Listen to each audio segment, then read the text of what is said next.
Marriott hotel اسلام آباد پر ہوئے خودکش حملے سے چند لمحے قبل کی فلم میں مین گیٹ پر موجود محبسوں میں سے ایک کو جلتے ہوئے ٹرک کی آگ بجھاتے ہوئے دیکھا ہوگا۔ اکثر لوگوں کا خیال تھا کہ وہ سیکیورٹی گارڈ ہلاک ہو چکا ہوگا، لیکن 35 سالہ محمد اسماعیل معجزانہ طور پر محفوظ رہے۔ اس خوش قسمت شخص کا تعلق سیاحتی مقام مری سے ہے۔ اس خیال سے کہ اس بہادر شخص کی موت کے بعد اس کے اہل خانہ سے ملا جائے، میں ہوٹل ان کا اتا پتہ معلوم کرنے پہنچا، لیکن میں حیرت زدہ رہ گیا کہ ہوٹل میں محبسوں کے انچارج نے بتایا کہ وہ تو زندہ ہے اور آج بھی ڈیوٹی پر ہے۔ کراکرم نامی نجی سیکیورٹی کمپنی کی یہ گارڈ ہوٹل کی سیکیورٹی کے ذمہ دار ہیں۔ محمد اسماعیل کے تمام دیگر ساتھی یا تو ہلاک ہوئے یا پھر زخمی۔ وہ وہاں موجود شخص تھا، ایک عینی شاہد، لہذا اسی کی زبانی اس کی کہانی کچھ یوں ہے۔ میں اس میں اکثر مشین پہ کھڑا تھا، مشین سے میں نے آواز سنی ہے، میں نے ادھر گیٹ پہ گیا ہوں، میں نے دیکھا ہے ٹرک کا ٹرالو کے ساتھ لگا ہے، ٹرالو کے ساتھ وہ لگا، میں وہ پالر ہے ہمارا اس کے پاس گیا ہوں، ادھر سے سلنڈر اٹھایا ہے، سلنڈر لے کے آیا ہوں، سلنڈر آ کے میں نے اس کو مارا ہے، مار کے واپس عمر وسیم صاحب نے بولا ہے کہ جاؤ سلنڈر انجینئرنگ سے لاؤ، ہمارا اسٹیشن چیف اسکوٹی ہے جو، اس نے مجھے بولا، میں ادھر گیا ہوں، واپس ادھر انجینئرنگ میں پہنچا ہوں، اپنی ڈپارٹمنٹ پہ پہنچا ہوں، اوپر سے دھماکہ ہو گیا، بس ادھر سے میں نے جو ہے نا وہ کوئی سمجھ نہیں لگی، میں ادھر سے وہ ہمارا ایمرجنسی گیٹ ہے کیٹرنگ گیٹ جس کو، ادھر سے میں باہر نکل گیا ہوں۔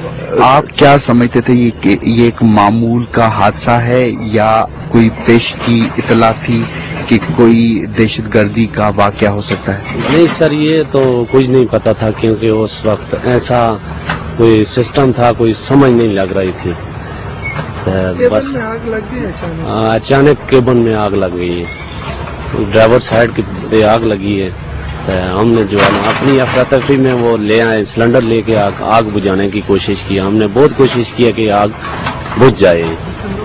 تو جو لوگ آگ بجھانے کی کوشش کر رہے تھے وہ سب لوگ بچ گئے؟ وہ ظہیر صاحب جو ہیں ہمارے سپروائزر ہیں، وہ تھوڑا حالت ان کی خراب ہے، جو عمران صاحب ہیں ان کی حالت تھوڑا نازک ہے، عمران صاحب کی حالت ٹھیک ہے، کافی بہتر ہے، وہ دوسرے جو لڑکے ہیں عبران ہیں اور معین ہیں وہ بھی تھوڑا حالت ان کی نہیں ہے صحیح۔ تو آگ جو ہے پہلے کہاں لگی تھی؟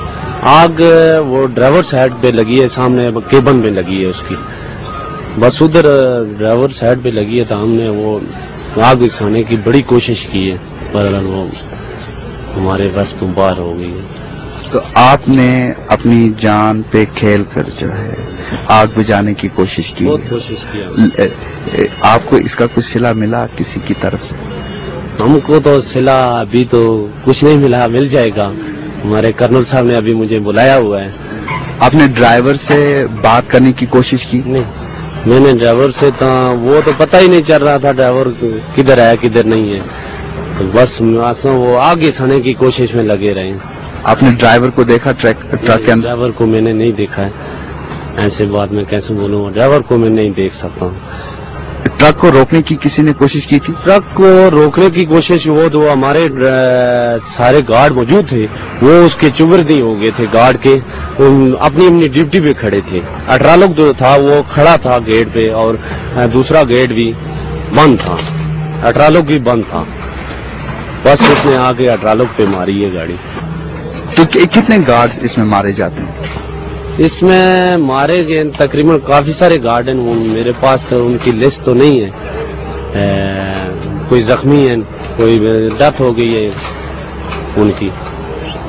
گولیاں بھی چلائیں گی، یہ گولیاں کس نے چلائیں؟ یہ 2 فائر ہوئے ہیں، یہ کوئی سمجھ نہیں لگی ہے ہمیں کدھر سے ہوئے ہیں کدھر سے نہیں ہوئے، فائر ہوئے ہیں 2 فائر ہوئے ہیں، یہ پتہ نہیں ہے کدھر سے ہوئے ہیں اور کدھر سے نہیں ہوئے۔ لیکن جب آپ آگ بجھانے کی کوشش کر رہے تھے تو کیا اس وقت انتظامیہ کو کوئی یہ اطلاع دی گئی کہ باہر جو ہے اس طرح کا واقعہ پیش آ رہا ہے اور لوگ جو ہوٹل میں لوگ موجود ہیں ان سے کہا گیا کہ وہ نکل جائیں؟ اس کا سر مجھے کوئی علم نہیں ہے، کیونکہ اس لئے اپنی سب لوگوں کو پڑی تھی، اپنی جان کی پڑی تھی، وہ تو